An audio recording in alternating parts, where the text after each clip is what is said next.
اچھا کوئی بات نہیں، مختار سوال بتائیے اپنا. یہ مجھے آپ کے پروگرام کی بہت زیادہ تعریف کرنے کی، تمام کیمرہ مین تمام اور خلیل واسی صاحب ان سب کی بہت مجھے تعریف کرنے کی. آپ کو بہت بہت مبارک. آپ نے بہت ہی اچھا چینل نکلے، مسلمانوں کے لیے بہت ہی اچھا ہے. میری بہن اللہ تعالیٰ آپ کو خوش رکھے. لیکن اس وقت آپ کا غیر ماشاء اللہ اتنا میچور ہو چکا ہے کہ تعریف سے زیادہ تجاویز کی ضرورت ہوتی ہے، سوالات کی ہوتی ہے. سوال ہے آپ کے پاس کوئی؟ میرے خیال یہ لائن ڈراپ ہو چکی ہے، لیکن جناب میرے پاس آپ کے لیے بہت سارے سوالات ہیں. جو موضوع ہمارا چل رہا تھا، کہتے ہیں کہ عورت تمام برائیوں کی جڑ ہے. یہ ایک عام کانسیپٹ ہے. کہاں سے عورت تمام برائیوں کی جڑ؟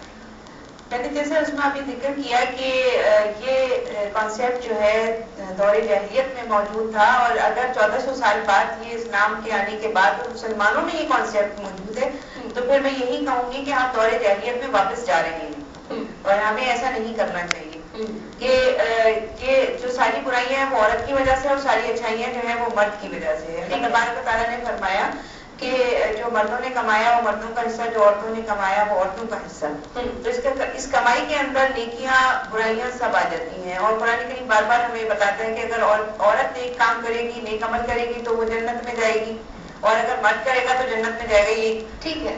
یہ کانسیپٹ میں سمجھتی ہوں کہ بالکل غلط ہے اور ایمان کے برخلاف ہے. اگر کسی کے دل میں ایمان ہے مسلمان ہے تو اس کو یہ کانسیپٹ رکھنا ہے. ٹھیک ہے. اس سوال کا ایک دوسرا حصہ میرے پاس ہے، لیکن اس کال کے بعد ہے انشاءاللہ. السلام علیکم.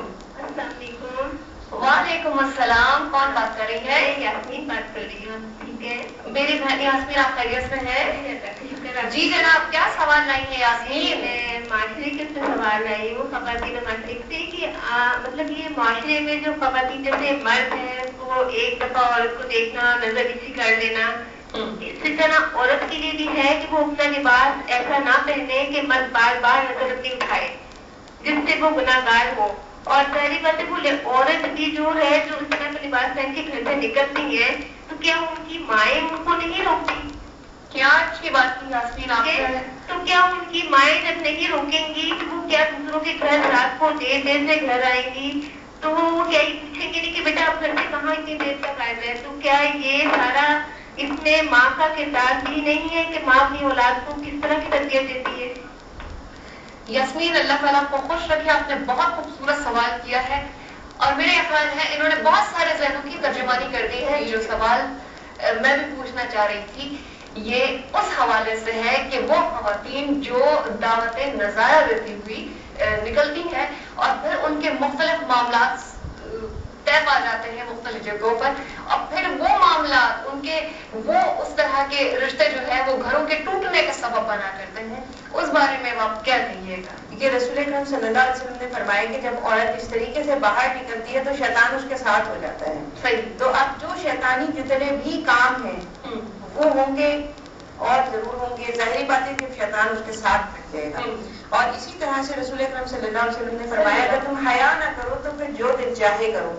تو حیا جو ہے وہ ہمیں یہ سکھاتی ہے، فطری طور پر عورت کو سکھاتی ہے کہ وہ اپنے آپ کو کس ڈھنگ سے رکھے، کس طریقے سے رکھے. یعنی بعض اوقات ایسا بھی ہوتا ہے کہ وہ اس لباس کو پہننے میں ہوتی، جسے آج کل کہا جاتا ہے کہ جیسے ابایا ہے یہ جو بھی چیز ہے، لیکن وہ بھی اس قدر وہ ہوتا ہے اٹریکٹیو ہوتا ہے کہ لوگ اس کو ہی دیکھنے لگتے ہیں. اچھا ایک دوسرا پہلو اس کا یہ ہے کہ جو مرد حضرات ہیں وہ اگر اوپر سے نیچے تک بھی ہو تو ان کی ایک خواہش ہوتی ہے عورت کو ویسے ہی گھورنا، تو وہ بلا وجہ گھورتے ہیں. تو غض البصر کا حکم دیا ہے اللہ تبارک و تعالیٰ نے مرد کو بھی اور عورت کو بھی. جب نظریں نیچی رکھیں تو نظریں نیچی رکھنے کا مطلب زمین میں گاڑ کے نظریں نہیں چلنا ہے، مطلب یہ کہ اپنی نظروں کو پاک اور صاف رکھو. میری نظر اگر اٹھ بھی رہی ہے تو وہ پاک اور صاف ہونی چاہیے. لیکن ایک معلم جب اپنے کلاس روم میں کھڑا ہوتا ہے تو اس کے جو اسٹوڈنٹ بیٹھے ہوئے ہوتے ہیں ان میں چاہے لڑکیاں بیٹھی ہوں چاہے لڑکے بیٹھے ہوں، وہ جب دیکھ رہا ہوتا ہے تو اس کی نگاہ کیسی نگاہ ہوتی ہے؟ ایک معلم کی نگاہ ہوتی ہے، اس میں پاکیزگی کتنی صاف خود آ جاتی ہے. ٹھیک ہے نا. تو یہ ایک. اور دوسرا یہ کہ نکاح کرنے کا حکم دیا ہے کہ اپنے میں سے جو بے نکاح لوگ ہیں ان کے نکاح کر دو تاکہ وہ غلط نگاہ کسی پر ڈالنے کی کوشش ہی نہ کریں. پروفیسر صاحبہ اب یہ جو مسئلہ آپ جہاں تک پہنچی ہے نا اس کو میں کال کے بعد انشاءاللہ شامل کروں گی. السلام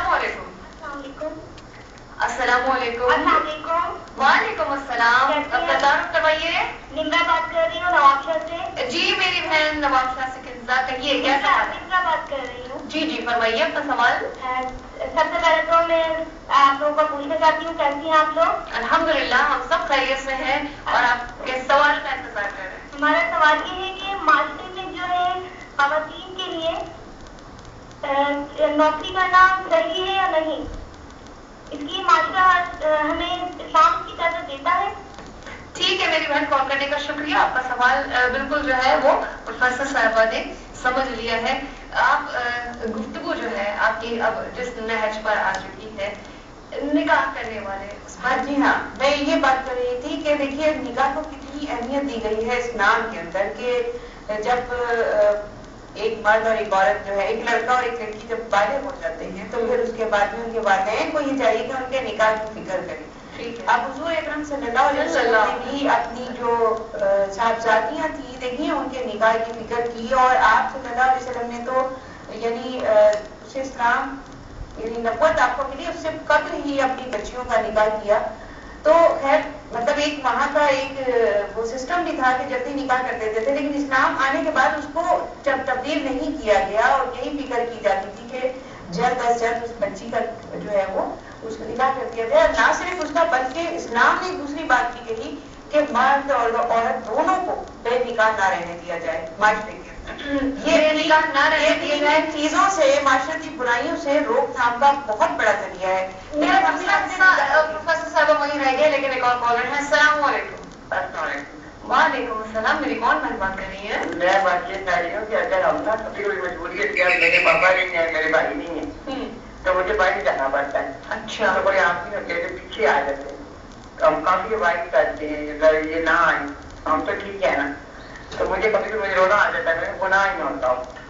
کون آ جاتے ہیں آپ کے گھر؟ نہیں ہم جب بازار وغیرہ چلے پیچھے جاتے آتے ہیں. اچھا. پیچھے آ جاتا ہے کوئی. ہاں. تو بعد میں گھر میں آتی ہے تو مجھے رونا آ جاتا ہے، نہ میں نکلوں تو نہ کہ مگر مجھے کچھ